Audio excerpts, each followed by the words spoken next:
ये यथा मां प्रपद्यन्ते तांस्तथैव भजाम्यहम्। मम वर्तानुवर्तन्ते মনুষ্যাः পার্থ সর্বশঃ। ওহে অর্জুন, যিনি যতটুকু নিষ্ঠার সঙ্গে আমার ভজনা করে আমি তাকে সেইভাবেই ভজনা করি, ততটুকুই সহযোগিতা করে থাকি। সাধকের শ্রদ্ধায় কৃপা রূপে তার উপর বর্ষিত হয়।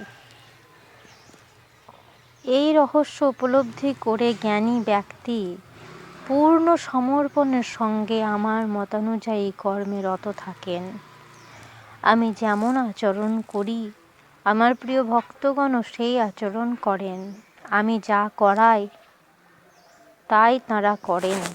কাঙ্ক্ষন্তো কর্মণাং সিদ্ধিং যজন্তো ইহ দেবতা ক্ষিপ্রং হি মানুষে লোকে সিদ্ধির্ভবতি কর্মজা। সেই পুরুষ দেহে কর্মের সাফল্য কামনা করে অন্যান্য দেবতার পূজা করেন। সেই কর্ম কি? ভগবান বললেন, অর্জুন, তুমি নির্ধারিত কর্ম করো। নির্ধারিত কর্ম কি? যজ্ঞের প্রক্রিয়ায় কর্ম। যজ্ঞ কি?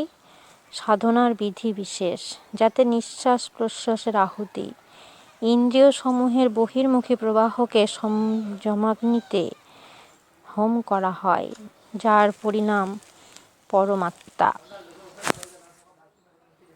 চাতুর্বর্ণ্যং ময়া সৃষ্টং গুণকর্ম বিভাগশ তস্য কর্তারমপি মাং বিদ্ধ কর্তারমব্যয়ম। হে অর্জুন, 4 বর্ণের রচনা আমি করেছি, তাহলে কি মানুষকে 4টি শ্রেণীতে ভাগ করা উচিত? শ্রীকৃষ্ণ বললেন, না। গুণ কর্ম বিভাগশ, গুণের আধারে কর্মকে 4 ভাগে বিভাগ করেছি। গুণ এখানে মানদণ্ড। তামসিক গুণ সক্রিয় থাকলে আলস্য, নিদ্রা, প্রমাদ, কর্মে প্রবৃত্ত না হওয়ার স্বভাব, অকর্তব্য জেনেও তার থেকে নিবৃত্ত হতে অক্ষম হবে। এরূপ অবস্থাতে সাধন আরম্ভ হবেই বা কী করে? আপনি এই কর্মের জন্য যদি প্রযত্নশীল হতে চান, ঘণ্টা 2-3 আরাধনাতেও বসেন, তাহলেও 10 মিনিটের জন্য কিন্তু একাগ্রচিত্ত হতে পারবেন না। দেহটাকে অবশ্যই বসিয়ে রাখবেন, কিন্তু যে মনকে স্থির হওয়া উচিত, বায়ুতরঙ্গে তা বিক্ষিপ্ত থাকে, কুতর্কের জালে জড়িয়ে থাকে, তরঙ্গের উপর তরঙ্গ ছেয়ে আসে। তাহলে আপনি বসেন কেন? সময় নষ্ট করেন কেন? এরূপ অবস্থাতে শুধু পরিচর্যাত্মকং কর্ম শূদ্রস্যোপি স্বভাবজম ন মাং কর্মাণি লিম্পন্তি ন মে কর্ম ফলে স্পৃহা ইতি মাং য অভিজানাতি কর্মভির্নঃ স বধ্যতে। কর্মফলে আমার স্পৃহা নেই। কর্মফল কি? শ্রীকৃষ্ণ পূর্বেই বলেছিলেন, যার দ্বারা যজ্ঞ পূর্ণ হয় সেই ক্রিয়ার নামই হলো কর্ম, এবং যজ্ঞ সম্পূর্ণ হলে পরিণামস্বরূপ যা লাভ হয় সেই জ্ঞানামৃত পান করেন যিনি, তিনি শাশ্বত সনাতন ব্রহ্মে স্থিতি লাভ করেন। কর্মের পরিণাম পরমাত্মা। এখন পরমাত্মাকে লাভ করবার ইচ্ছাও বাকি নেই, কারণ তিনি এখন অভিন্ন আমার সঙ্গে।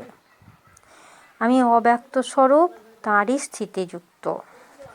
এবং জ্ঞাত্বা কৃতং কর্ম পূর্বেরপি মুমুক্ষুভিঃ কুরু কর্মৈব তস্মাৎ ত্যক্তং পূর্বৈ পূর্বতরং কৃতম।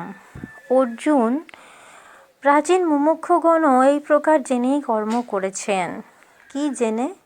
এই জেনে যে যখন কর্মের পরিণাম পরমাত্মা পৃথক থাকে না, কর্মের পরিণাম পরমাত্মার স্পৃহা সমাপ্ত হলে ওই পুরুষ কর্ম দ্বারা আবদ্ধ হন না।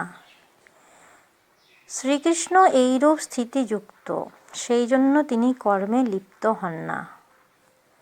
সেই জন্য অর্জুন, তুমিও এই কর্ম করো যা পূর্বপুরুষগণ সর্বদাই করে এসেছেন। এটাই কল্যাণের একমাত্র পথ।